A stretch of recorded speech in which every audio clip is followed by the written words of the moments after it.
and then often traumatized people refuse help. Now, Gabor Maté, the Hungarian psychiatrist who now lives in Canada, coined a term.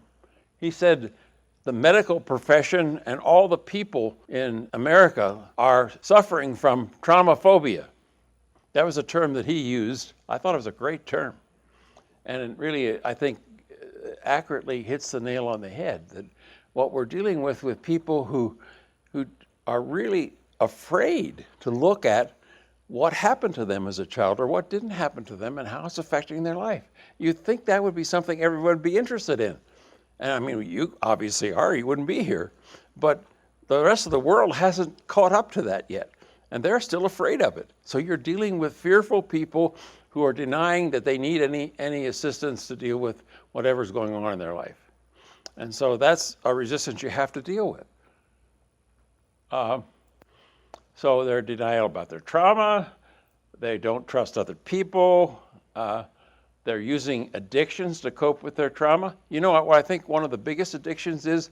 An addiction to staying in your comfort zone.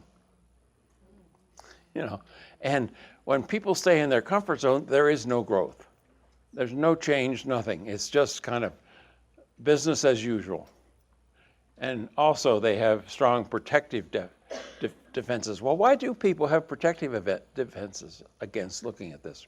Well, first of all, when the trauma first happened, in many cases, it was life-threatening. And so the feelings that are connected with the original trauma are pretty intense. And people are afraid of those feelings. That's the most, I think the most denial comes around a fear of feeling the feelings that were connected to the earlier trauma that people had. And as I said earlier, people have never died from feeling their feelings. They do die from repressing their feelings. We know that. So that protective defense is not well placed, and it really doesn't serve people that well in the long run, because they get sick and die, and often, as the ACE research showed, much earlier than they should have, and they get sick and have long-term illnesses that they wouldn't necessarily need to have.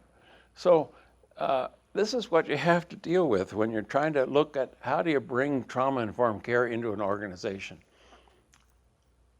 And finally, under their defense systems, we have people who are feeling very fragile.